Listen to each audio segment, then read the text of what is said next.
Hello, everybody. We got another USL in New England preview for this weekend coming up, August 1st.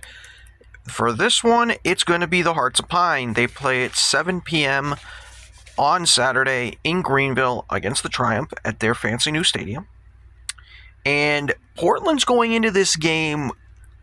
I'm not going to call this a desperation game, but both teams desperately need the points. Now, Greenville Triumph is coming off a Wednesday game where they played at home as well, and they beat AC Boise 3-2 in a very, very entertaining game, especially that first 25 minutes where it was 2-2, and then it kind of fizzled out and then became 3-2, and then it was all about hands on deck trying to defend the lead. So I will give them credit there. Now, this Greenville Triumph, again, Portland Hearts of Pine, this is only their second year in the league. But in their history, they are undefeated against them. They won both games last year. This year, they've already played them once. Drew 1-1 in a game where Greenville Triumph was the better team. Portland needed a red card and a pen by Greenville Triumph to get into the game, and then they couldn't find up a man, the dagger, to get the 3 points. Now, when I was doing some research for this game, I found some interesting stats. We already know about Portland Hearts of Pine. They're on a 3-game winless streak. Okay? I already know about that. July has not been a good month for the Hearts. They only have the one win, and that's the comeback win they had in Naples. I believe that was July 3rd, I think it was.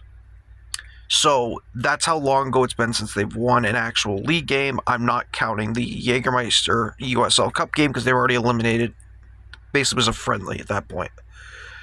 But this is some stats I found interesting.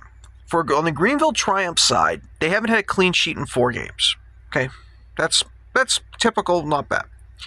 For the Hearts, they're on an 18. That's 18. That's a 1-8. 18 straight games they have played without a clean sheet. That is absurd. And that kind of explains to you, or is a good representation of why Portland is in the shit they're in. Because their record is 5-5-7. That's 5 wins, 5 draws, 7 losses. But they're sitting 11th in the standings, and they've played more games than a lot of teams. So they're really in the shit where they're like 6-7 points out of a playoff spot. And part of that reason is their defense has been putrid this year. Hunter Morse has had a down year compared to last year. The defensive line has had too many holes in it where Hunter Morse can't stop everything. They've been crap on set pieces trying to defend them, crap on corners. This Hearts team has struggled this year with that back line. And when you can't keep clean sheets and you're struggling to score goals, you're going to have trouble winning games this way. Now, Portland on the road, and I will say this, on the road, has also struggled. 2 wins, 2 draws, 5 losses. They've conceded a lot on the road as well. They have. In fact, if you look at the goals that they've conceded, which they've conceded 19, I should mention you. Reminder, we've only played 17 games total, and 9 of them have been on the road, so they've almost given up a little more than 2 goals per game on the road. But 17 of the goals that they've conceded have been in the second half. Another problem, they're finding ways to lose points and lose games. It's becoming a major problem with the Hearts.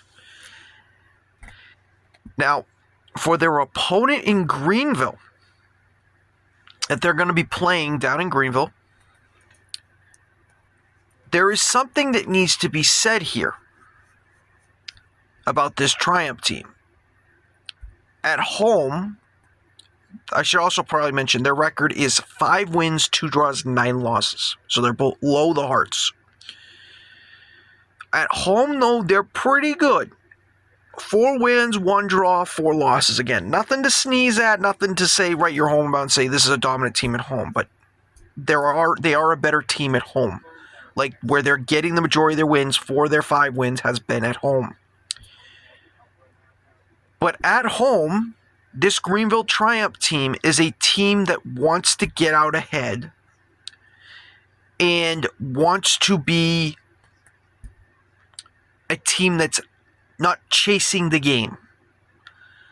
9 of the 13 goals they have scored at home have been in the first half.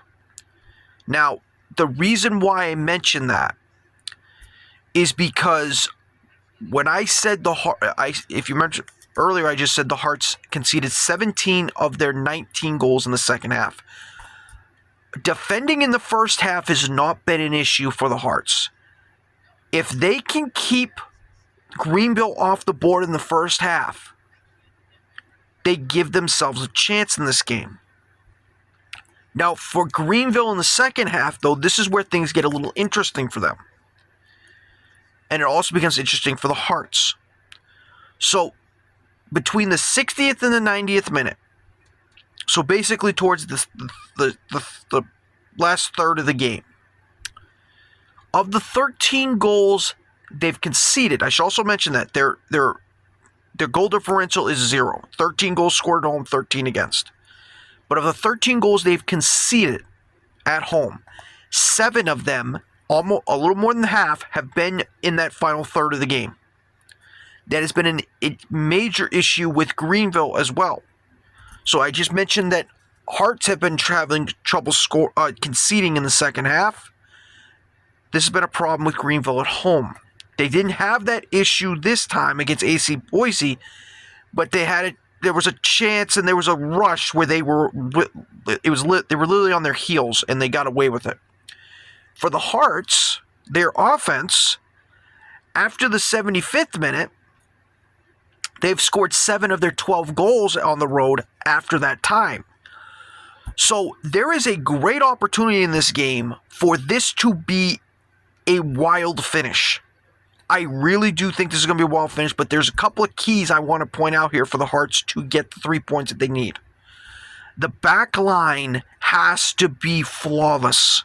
They can't be making mistakes, and Hunter Morse has to have a flawless game. Now, he hasn't had one this year. Like I said, 18 straight games without a clean sheet. They got to find a way to keep a clean sheet on Greenville because this is a Greenville team that totality-wise struggles to score goals. At home, they're okay. The road, they're pretty putrid, but they're home. Hearts also need to find a way to get someone going other than Ollie Wright, because teams are starting to focus on Ollie Wright, and when Ollie Wright doesn't have a good game and is kind of invisible, it shows, and it's becoming an issue. Now, if someone else can take up that middle, it used to be Mata, but he got hurt. Can Gonzalez take that reign? Can a player like Tyler Huck take that reign?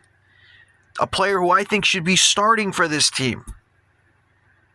They got to find someone else. It can't be just Ollie Wright hero ball. It can't be. Yes, he's your best player, but there's got to be other players to fill in. So, how do I feel like this game's going to go? I think it's going to be a scoreless half. I really do. I think it's going to be kind of a boring first half. I could see Greenville taking the initiative and Hunter Morse bailing out the team. And then Hearts slowly growing into the game. But the other thing I'd like to know is in the second half, who's going to take the advantage? Who's going to take that first shot? And if the Hearts take it, can they hold on? So I expect some fireworks. I think this might be a draw. I'm going to say 1-1. I don't know how the draw is going to go, but we will see what happens. That's my little preview and my thoughts going into this game in Greenville between Portland Hearts of Pine and Greenville Triumph. I will see you next time for my next preview or reaction.